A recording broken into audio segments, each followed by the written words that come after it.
بسم الله الرحمن الرحيم والطور وكتاب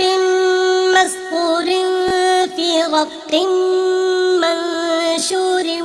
والبيت المعمور والسقف المرفوع والبحر المسجور إن عذاب ربك لواقع ما له من دافع يوم تمور السماء مورا وتسير الجبال سيرا فويل يومئذ للمكذبين الذين هم في خوض يلعبون يوم يدعون إلى نار جهنم دعا هذه النار التي كنتم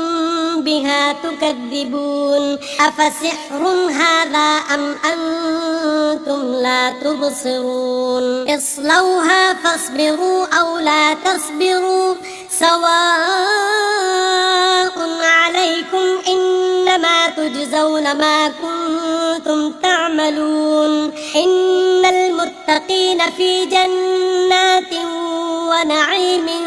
فاكهين بما آتاهم ربهم ووقاهم ربهم عذاب الجحيم كلوا واشربوا هنيئا بما كنتم تعملون متكئين على سرر مصفوفة وزوجناهم بحور عين والذين آمنوا واتبعتهم ذريتهم بإيمان ألحقنا بهم ذريتهم وما ألتناهم من عملهم من شيء كل امرئ بما كسب رهين وأمددناهم بفاكهة ولحم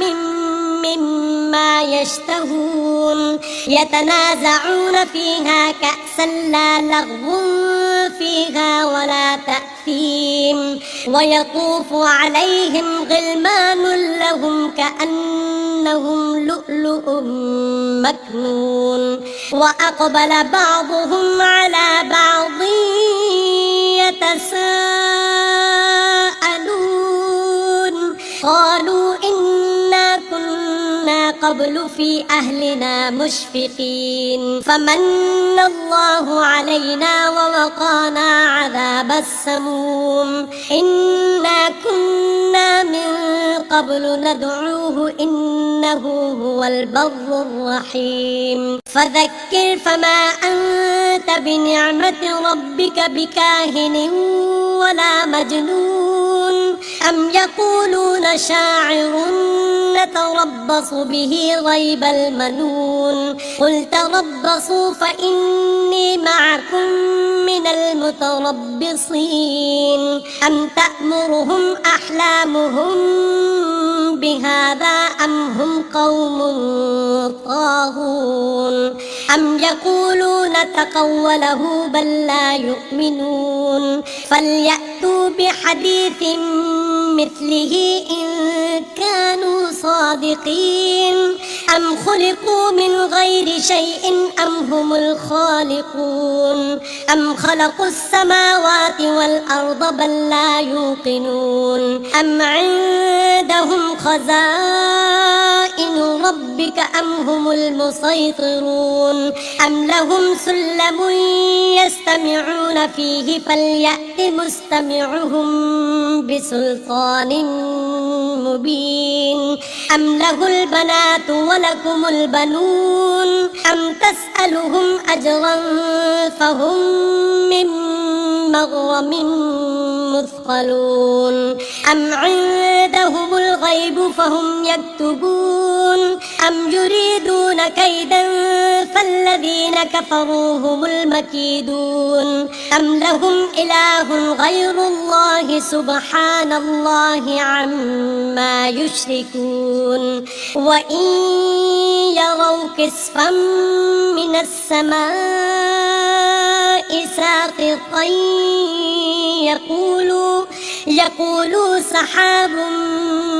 مركوم فذرهم حتى يلاقوا يومهم الذي فيه يصعقون يوم لا يغني عنهم كيدهم شيئا